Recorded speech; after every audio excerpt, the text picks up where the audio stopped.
குக்கு குக்கு இந்த வீட்டுல இருக்குது மோட்டாரு குக்கு குக்கு அதை தான் நமக்கு என்ன தெரியுது இந்த அக்கா எங்க போச்சு தெரியலையே. ஐயோ கடவுளே, காசு மட்டும் கிடைக்கல அம்மாக்கு தொடப்பு கட்டியே அடிக்கலே. அக்கா கொஞ்சம் நில்லுங்க, ஏன் சுத்தி சுத்தி வரீங்க?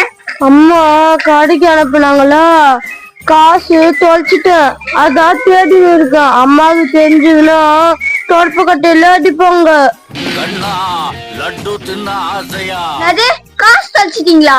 எவ்வளோ? 500 ரூபா. 500 ரூபாயா?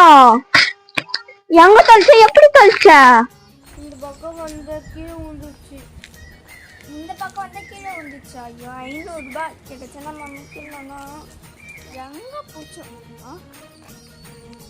இங்கே தான் இருக்குது. எப்படியாச்சும் பேசி அனுப்பிச்சு விட்டுட்டா இந்த 500 ரூபாய் நம்ம ஆட்டே போட்டுக்கலாம். என்னக்கா நீ ஒரு 500 ரூபாய் கூட பத்திரமா வச்சுக்க தெரியாதா? ஆள் மட்டும் இவ்வளோ பெருசாக இருந்துக்கிறான், ஆனால் அறிவு என்னப்பா காசு வர காணும், நீ வேற எப்படி சொல்ற? அது கொஞ்சம் தேடி விடாம்பா. அது நான் தேடி கொடுக்குமா, நீ வேற. எனக்கே 1008 வேலை இருக்குது. முன்னாடி இது என்னப்பா நீ எப்படி சொல்ற? என்னக்கா, நம்ம மனுஷனா பிறந்துட்டா கண்ணு இங்க மட்டும் இருக்கக்கூடாது, இங்க இருக்கணும், இங்க இருக்கணும், பின்னாடி இருக்கணும். அது மட்டும் இல்ல, கண்ணு மாரி இருக்கக்கூடாது, கேமரா மாரி இருக்கணும். நம்ம கண்ணுல இருந்து எதுவும் மிஸ் ஆகக்கூடாது. புரிஞ்சுதா? காசு கிடைக்கா ஒண்ணு கிடைக்காது. போங்க வீட்டுக்கு. ஓ அப்படியா? சரி சரி, நான் காசு தர்றேன், நீ போ.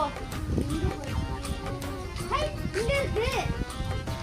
சரி சரி, காசு கிடைச்சிச்சு, நான் வீட்டுக்கு போறேன், பாய். காசு போச்சு. சரி நம்ம ஐயோ சைக்கிள் காணோம். சைக்கிள் அக்கா, சைக்கிள் பாத்தீங்களா? அது அப்புறம் பின்னாடி எடுத்து எடுத்துட்டு போறான். அது முன்னாடி சொல்லக்கூடாதா? அங்கதான் பின்னாடி கண்ணு இருக்கா, பாக்கல? திட்டம் போட்டு திருடுற கூட்டம் திருடிக் கொண்டே இருக்குது, அதை சட்டம் போட்டு தடுக்கிற கூட்டம்